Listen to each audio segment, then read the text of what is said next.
My ex-wife and I are the parents of a daughter, nearly adult, and a teen son. We share custody of our kids 50-50 and have been divorced for 13 years. Neither of us pays child support because we have equal time with the kids, and we split the cost of everything: school, medical, dental, and extracurriculars. I opened up bank accounts for my kids when each was born, and I've saved from the get-go, but around 8 or so years ago, I came into some money because I was injured at work, and I put that money into their accounts. Also, a relative died 4 years ago, and I was given a sum of money that I also put into their accounts. So the money I save for them will help them tremendously in their futures, whether they go to college or not. My ex-wife remarried several years ago. Her stepdaughter's a teen. She's got a nephew of her husband's that they're raising, who's a young teen, and she has 2 kids, a young child and a kindergartner, with her husband.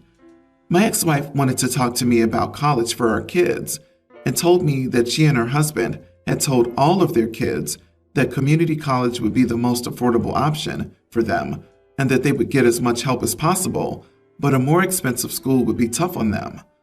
I told her that our kids would have that option if they wanted it because I saved them a healthy amount. She asked me why I never told her sooner, and I told her because I was taking care of our children and it wasn't something she needed to know. A few days after this talk, she called me and alongside her husband said that they would like me to pay child support for our kids so that they can save more money for their other children's futures. I told her I was not going to pay child support just so she could support the other children in our home. Her husband told me I could always offer to split the money between all of the children. I told him I was not paying for his kids to go to college. I told them I only had a responsibility to my children. I told them that if they wanted to save more money, I would happily take the kids more if they, my kids, wanted to spend more time at home with me. My ex-wife called me cruel and said that keeping 50-50 and paying money so our kids' siblings can go to college should be a no-brainer for me. I told her the day I have an obligation to help her support her entire household is a day in another universe where we never broke up. But we did, and she has to accept that she's equally responsible for our kids as me. They both told me I was an idiot, and even though I feel like I'm crazy for asking, I must ask, am I the idiot? Not the idiot. 50-50 means no child support. What a laughable suggestion on their part. They're trying to sucker you into paying for their kids. Don't budge. Wait, why should you be paying for their kids? It makes sense that you've planned for your children's futures. Imagine if the roles were reversed and you asked her for such a favor. I don't think she would ever agree to such a scenario. Their audacity. Agree, they're absolute jokes. Are the funds in your kid's name? If so, change it ASAP, because first, they tried to sucker you into paying up. Next, targets are your kids that they'll try to convince them to share with their step-siblings. Change it ASAP, or they'll try to guilt-trip them. I used to be a banker and have seen firsthand how people act when it comes to money. It's not outside the realm of possibility that a mom would take her kids to the bank and drain the accounts. Yeah, it's only a no-brainer for them, not for OP and his kids. I'm shocked her husband would even bring it up. How embarrassing. The fact that you already have money for your kids' college means your ex doesn't have to put money towards it, even though she should, hence saving money for her other kids. Yeah, you're not crazy. She's got some nerve, and her husband even more so by asking money for their own kids. Some people, I swear. OP, call a lawyer. 50-50 doesn't automatically mean no child support is owed. If there's a big disparity in your incomes, if she stayed home to raise your kids for a couple of years and her career took a long-term hit, then it's quite possible you should have been paying some kind of child support, and she just hasn't held you to it before. Suppose she can show that in court, you may be ordered to pay anyway, and possibly back support for the last 13 years. So rather than judge you as an idiot or not, I think you should consider whether your ex would succeed in legal proceedings over this. And if the odds are high, maybe paying child support voluntarily for the next 3 years is the cheaper option. I co-parent with my ex, and we're not on great terms, but we're civil. I still take my children to his parents' house, so they can maintain a bond with them. He doesn't see his parents often as he lives further away. I'm a nurse and I do night shifts 3 times a week from 7 p.m. to 11 a.m., Monday through Wednesday. So from Wednesday to Saturday, I'll have my little one, elementary school female, and then Sunday, she'll go to her dad's. 2 separate arguments led up to this one, so I'll try and keep it brief. First, my daughter loves American Girl dolls. I've been buying them for her since she was 5. We're in the UK, but I've yet to find something she likes as much. Problem is, my ex's partner daughter likes them too. They just can't afford them. This year, I bought 1 doll plus a set, and it was like $400. So they claim I'm doing that to make a rift. I'm not. They recently had a baby, and my ex's partner was sick, so he was looking after the baby. So on Tuesday around 12:30, I'd been asleep like an hour. They phoned and texted, asking if I'd pick up my daughter. I refused, and they were still texting me that night, asking, which I couldn't even see. When I picked my daughter up, my ex's partner essentially said, maybe instead of spoiling my daughter, I could be a mother instead of part-time. I said to her maybe if she worked, her daughter wouldn't try and steal my daughter's Nintendo Switch or dolls. I got a text from my in-laws asking if I'd visit. I said maybe if I'm not too busy being a part-time mother. They asked and I explained. Apparently they got upset with my ex and it caused issues with them, and he asked why we can't just be civil for the children. But he says his partner has a point since Wednesday I only get her at 4 p.m., but she didn't mean it. She's just sick and they recently had a baby.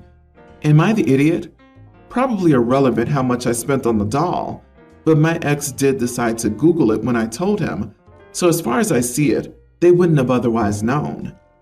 Not the idiot. You are not a part-time mom. You're following the current parenting plan. You happen to have a job where you work non-traditional hours. If you had full-time custody of your daughter, you'd find a different way of managing. The American Girl dolls are a distraction. Just tell your daughter if she doesn't want to share with her step-sib, not to take those particular dolls to the other house. Instead, she can play with them at your home. There was no real reason you had to pick up your daughter. It would be a different story if someone was contagious or needed to go to the hospital, and clearly, the partner wasn't too sick to try to start crap with you the next day. Also, your income and what you spend on your daughter is nobody's business. Agreed. If your ex doesn't want you spilling tea to his parents, he shouldn't encourage your continued contact with his parents. If he leaves that door open, he has to accept that they will be privy to your perspective and his.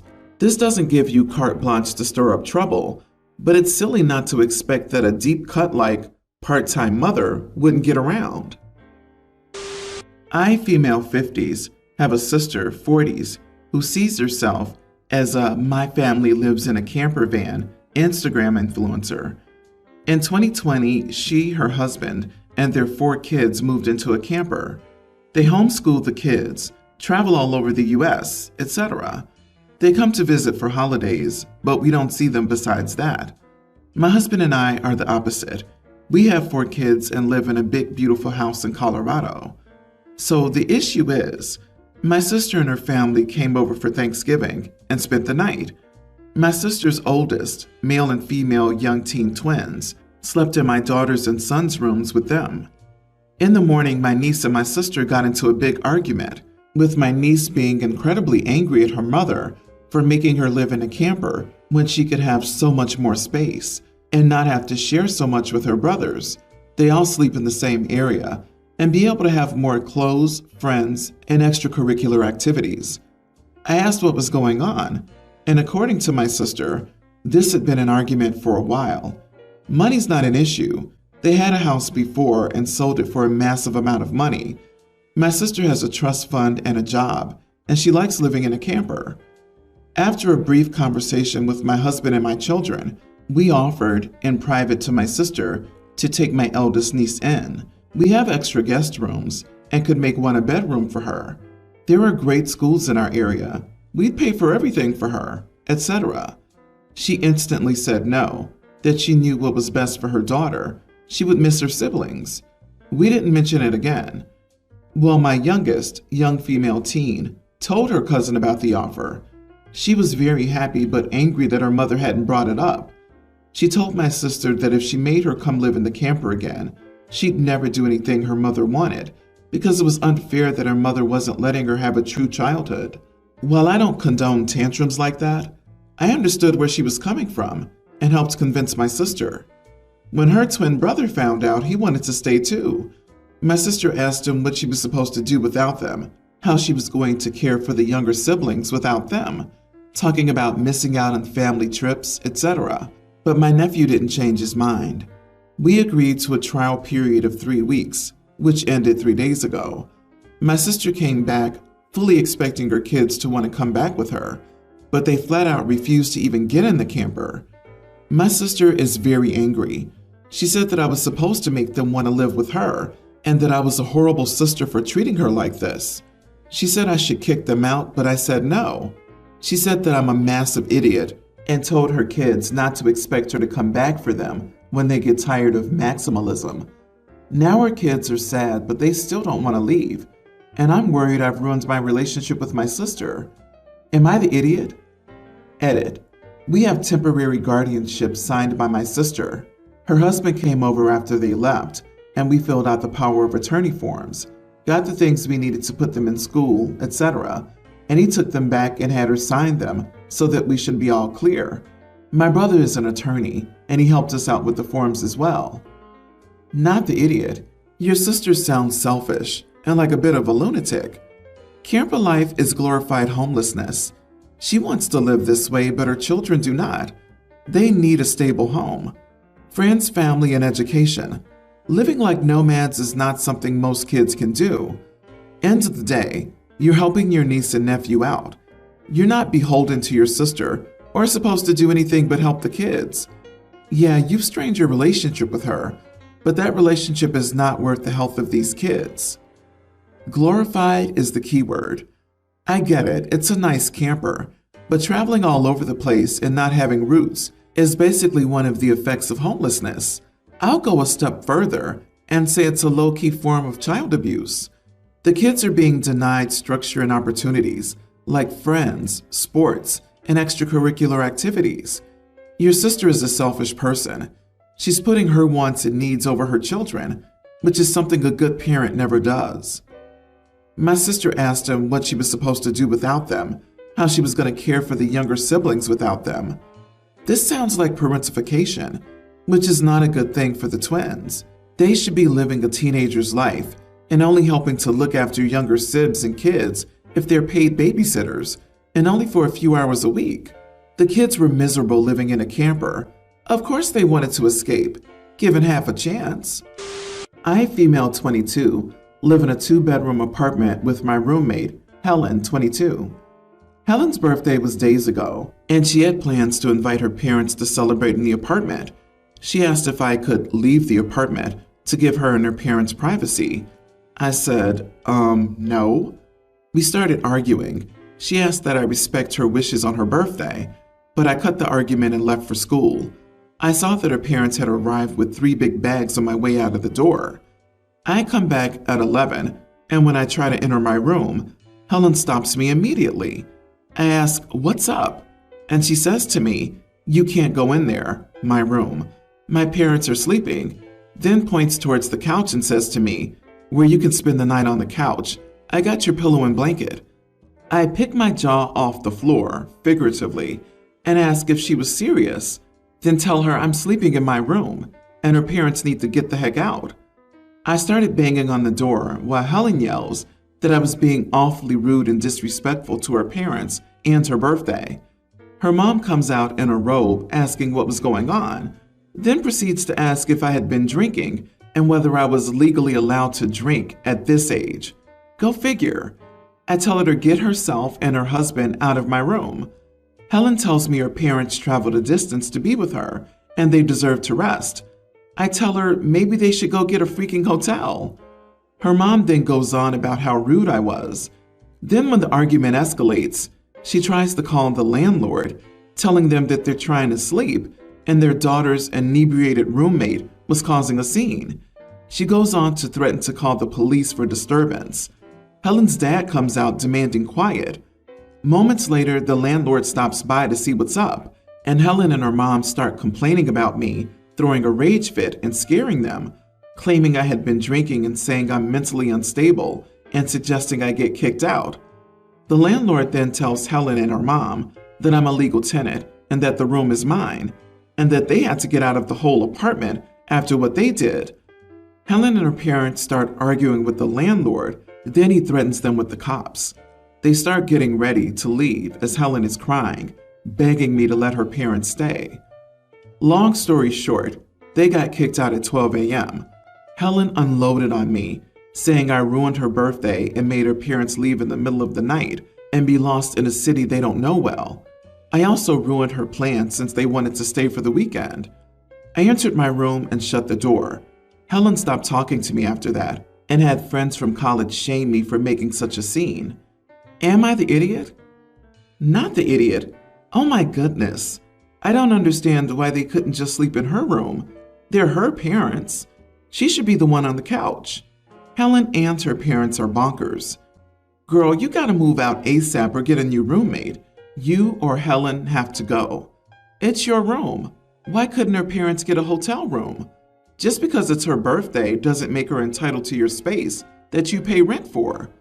Don't argue with her or her parents if she ever tries to pull this stunt again. Call the cops immediately.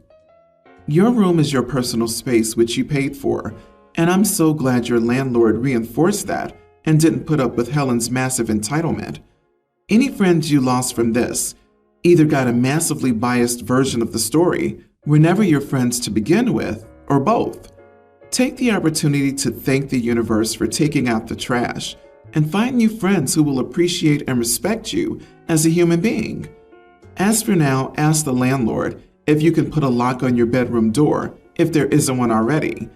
Given the response to Helen's parents' behavior, there might be something they're willing to do, and you clearly can't trust Helen to respect your space. My dad likes to play jokes on people, and if you complain, he says you're a baby and have no sense of humor. My dad also hates to read instructions. Last Christmas, I got him a set of computer-controlled Christmas lights. They're really cool. You can control each individual LED, and you set patterns on them. You can make your tree twinkle or look like a candy cane. It's a neat system. I installed the app for the lights on my dad's phone and showed him how to use them. One other thing you can do is make it look like one of the lights is broken. All of the other lights work perfectly, but you can pick one and make it look like it's shorting out. It flickers, goes out, and comes back on, randomly, and you can cycle through all the lights. It is driving my dad crazy. He's unstrung them from the tree 3 times now. First he lays them out and tries to see which light it is, but when he unplugs them, they revert to a default system and cycle through the colors. My mom noticed that the lights only bugger up when I'm around, so she asked me what I was doing. I admitted the truth. She laughed and asked me to show her how to do it so my dad didn't figure out I was messing with him. My husband thinks that I'm being petty and kind of a jerk to my dad, but as a victim of my father's jokes for over 5 years now, he also doesn't want me to stop. I feel a little bad about it, but also justified after a life putting up with him joking about my thin skin. Am I the idiot? Not the idiot, and you're also a genius. I thought you were busted when your mom discovered what you were doing. I love that she joined in. She's the real hero here. If your dad can dish it out, he can take it. Please tell your mom she's awesome. Pranks are the worst, but as a prankster, I'd say he deserves it. Yep, normally I'd say it's a bit unkind, but a dad who constantly plays jokes, and if you don't laugh, you can't take a joke, he has this coming. Update when he figures it out. Will he have a good sense of humor about it? Or will he have a total temper tantrum? Make sure to have that "don't be a baby" ready and waiting too. LOL.